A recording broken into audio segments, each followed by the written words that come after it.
चिराग पासवान ने मुश्किल बढ़ा दी है चाचा पशुपति कुमार पारस की।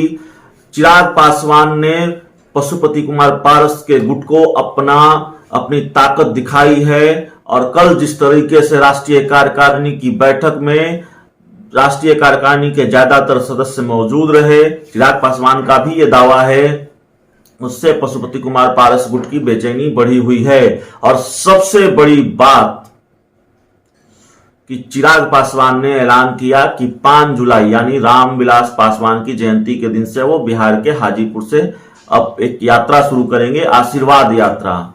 तो जाहिर है चिराग पासवान अब आर पार की लड़ाई के मूड में हैं। लेकिन इस वक्त एक बड़ी जानकारी हम आपको देने जा रहे हैं। अंदर खाने की जो खबर है, सूत्रों के हवाले से जो जानकारी है, वो जानकारी यह है कि अगर पशुपति कुमार पारस मंत्री बनने का सपना पाले हुए थे केंद्र में, शायद उनके सपनों पर पानी फिर सकता है। उनके केंद्र में मंत्री बनने का सपना जो है वो अधूरा रह सकता है, ऐसी जानकारी हमारे पास है, क्योंकि केंद्रीय मंत्रिमंडल में उनको जगह मिलेगी। ये फिलहाल होता हुआ नजर नहीं आ रहा है। चिराग पासवान भले ही इस बात को लेकर नाराज हों कि बीजेपी से उनको मदद की उम्मीद थी, लेकिन बीजेपी ने मौजूदा वक्त में उनकी कोई मदद नहीं की और इस नाराजगी में वो ये कह देते हों कि अगर हनुमान को राम से मदद मांगने की जरूरत पड़ जाए, मदद मांगनी पड़े, तो काहे का हनुमान काहे का राम। लेकिन इतना जरूर है कि बीजेपी ने पूरी तरह से चिराग पासवान का साथ नहीं छोड़ा है। हमारे पास जो जानकारी आ रही है बीजेपी सूत्रों के हवाले से, एजेपी सूत्रों के हवाले से, बीजेपी चिराग पासवान का साथ पूरी तरह से छोड़ने को अब भी तैयार नहीं है और कम से कम पशुपति कुमार पारस को केंद्रीय मंत्रिमंडल में तो जगह नहीं मिलने जा रही है, ऐसी जानकारी है। हालांकि घटना पल पल बदल रहा है और इस पल पल बदलते घटनाक्रम को लेकर कोई भी बात दावे के साथ कहना थोड़ा रिस्क है। हम अपनी विश्वसनीयता समझते हैं, हम आपके भरोसे पर हम खड़ा उतरने की कोशिश करते हैं और हम अपनी जिम्मेवारी भी समझते हैं। लेकिन इस वक्त जो जानकारी है मौजूदा वक्त में, वो जानकारी यही है कि पशुपति कुमार पारस के मंत्री बनने के सपनों पर पानी फिर गया है।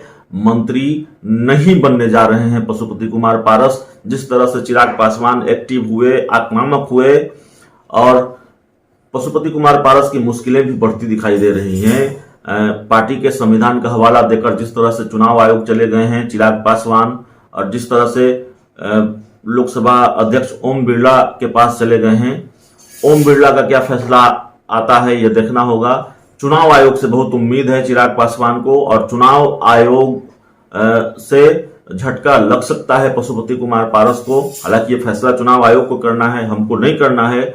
लेकिन जो जानकारी है चिराग पासवान के जो करीबी सूत्र हैं वो ये बताते हैं कि चुनाव आयोग से बहुत उम्मीद है और पशुपति कुमार पारस को झटका इसलिए लग सकता है क्योंकि राष्ट्रीय कार्यकारिणी में चिराग गुट को बहुमत है। पार्टी जाहिर तौर पर संगठन से चलता है, सांसदों और विधायकों से सिर्फ नहीं चलता और संगठन चिराग पासवान के साथ है।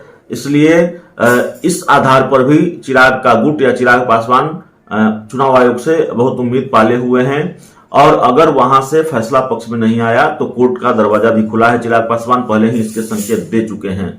तो तमाम तरह की मुश्किलें हैं। चिराग पासवान के चाचा पशुपति कुमार पारस के लिए सब कुछ इतना आसान नहीं है और चिराग पासवान लगातार उनकी मुसीबतें बढ़ा रहे हैं, मुश्किलें बढ़ा रहे हैं और एक तरह से बैकफुट पर ढकेल दिया है। तो इस वक्त की बड़ी जानकारी यही है कि चिराग पासवान के चाचा पशुपति कुमार पारस के मंत्री बनने के सपनों पर ग्रहण लग सकता है। चिराग पासवान के चाचा पशुपति कुमार पारस मंत्री बनने की उम्मीद पाले हुए थे। जब उनको राष्ट्रीय अध्यक्ष चुना गया और ताजपोशी वाली प्रेस कॉन्फ्रेंस जो पटना में हुई, उन्होंने कहा कि अगर मैं मंत्री बनता हूं तो मैं संसदीय दल के नेता के पद से इस्तीफा दे दूंगा। जाहिर तौर पर उनको उम्मीद है कि वो मंत्री बनने जा रहे हैं और आने वाले कुछ ही दिनों में केंद्रीय कैबिनेट का विस्तार भी होना है। ज्यादातर एक सप्ताह का समय लग सकता है। जिस तरह से हलचल तेज हुई है, गहमागहमी बढ़ी है केंद्रीय कैबिनेट के विस्तार को लेकर, लेकिन उस कैबिनेट में पशुपति कुमार पारस को जगह मिलेगी ये कहना बहुत मुश्किल है। और अब थोड़ा उनके लिए मुश्किल हो गया है केंद्रीय कैबिनेट में जगह पाना, क्योंकि बीजेपी पूरी तरह से चिराग पासवान के खिलाफ जाने को तैयार नहीं है। बीजेपी पूरी तरह से चिराग पासवान का साथ छोड़ने को तैयार नहीं है। तो इस पूरी खबर में इतना ही, इस पूरी रिपोर्ट में इतना ही। बहुत बहुत धन्यवाद।